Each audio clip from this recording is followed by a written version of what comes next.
সহজে উত্তর দিয়ে ফেলি।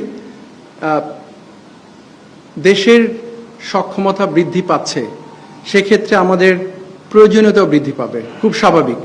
লালমনিরহাট যে বিমানবন্দরটি, এটা অনেক পুরনো একটা বিমানবন্দর, এটা আগে ছিল, ব্যবহার হয়নি। প্রয়োজনে নিরিখে সেটাকে আবার সচল করা হচ্ছে, নতুন করে কাজে লাগানোর চেষ্টা করা হচ্ছে। আপনি নিজেই বলেছেন যে ওখানে একটা ইউনিভার্সিটি করব, এরোস্পেস ইউনিভার্সিটি হবে এবং এভিয়েশনের কর্মকাণ্ড প্রসারিত হবে।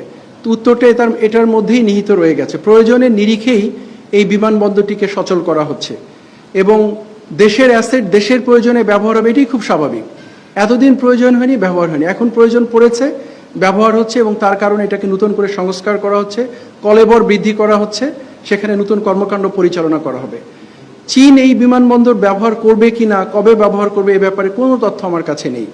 এটুকু আশ্বস্ত করতে পারি, দেশের নিরাপত্তা বিঘ্নিত হয়, দেশের স্বার্থ বিঘ্নিত হয়, এরকম কোনো কর্মকাণ্ডে কোনো দেশকে অনুমতি দেয়া বা সম্পৃক্ত করার ব্যাপারে নিশ্চয়ই সরকার ভেবে দেখবেন এবং সে ব্যাপারে পদক্ষেপ গ্রহণ করবেন। আমি মনে করি না কোনো সরকার কোনো কিছু চিন্তা না করে কোনো পদক্ষেপ গ্রহণ করবেন। সো এখনও যেহেতু বিষয়টা সামনেই আসেনি, আমার জানাও ছিল না, আপনার কাছ থেকেই জানতে পেলাম, তো আমি এটুকু বলতে পারি যে নিরাপত্তা স্বার্থ বিঘ্নিত হয় এরকম কোনো কর্মকাণ্ডে কাউকে সম্পৃক্ত করার আগে নিশ্চয়ই সরকারের সংশ্লিষ্ট সংস্থাগুলো এটা বিবেচনায় নেবেন, ভেবে দেখবেন, এটা নিয়ে মূল্যায়ন করবেন, তারপরে সিদ্ধান্ত গ্রহণ করবেন।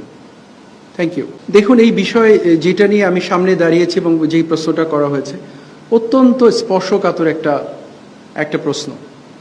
আমি জানি না আমার অবস্থান থেকে এটা ব্যাখ্যা করা কতটুকু সমীচীন হবে বা এটা ইন্টারপ্রিটেশন কি হবে। আপনাদেরকে শুধু একটু আবেদন করব যে আমি সবসময় ইতিপূর্বে আপনাদেরকে বলেছি ইনফর্মালি, আমার এক সাংবাদিক ভাই বললেন, আজকেও ফর্মালি বা ইনফর্মালি যেটাই বলেন, আমি ব্যক্তিগতভাবে মনে করি এবং আমরা সবাই একই মানসিকতা পোষণ করি, দিস ইজ আওয়ার কান্ট্রি, এটা আমার দেশ, এটা আমাদের দেশ। এই দেশের স্বার্থ, এই দেশের সার্বভৌমত্ব, এই দেশের ভালো মন্দর সাথে আমাদের সবাই জড়িত। এই দেশকে ভালো রাখতে হলে আমাদেরকেই রাখতে হবে। এই দেশের যদি মন্দ কিছু হয়, সেটার ভাগিদারও দায়ভারও আমরাই বহন করতে থাকবো। সো আমি মনে করি না যে এই ইস্যুটা এমন একটা পর্যায়ে গিয়েছে যেইভাবে এটা নিয়ে বিভিন্ন রকমের আলোচনা সমালোচনার সৃষ্টি হয়েছে। গভর্নমেন্ট এবং বাংলাদেশ আর্মি খুব সুন্দরভাবে ওতপ্রোতভাবে একে অপরের সম্পূরক হিসাবে কাজ করছে। আমরা প্রতিনিয়তই সরকারের সাথেই কাজ করছি, সরকার নির্দেশনা মেনেই কাজ করছি। নট টু রেকর্ড, এটুকু বলতে পারি যে আমরা যখন আমাদের পরিবারের মধ্যে অবস্থান করি, ইনফর্মাল পার্ট, আমাদের পরিবারের ভাই বোন বাবা মার সঙ্গে কখনো আমাদের ভুল বোঝাবুঝি হয়, কথার মতপার্থক্য হতেই পারে, বিভিন্ন সবাই এটা মিটে যায়। This is a family.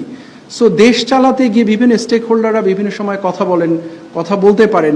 এইটা নিয়ে এত আমরা যেইভাবে চিন্তা করছি, সরকারের সাথে সেনাবাহিনীর বিশাল মতপার্থক্য হয়েছে, বিভেদ হয়েছে, যেটা দেখছি মিডিয়াতে, let us not interpret in this manner, এরকম আসলেই কিছু হয়নি।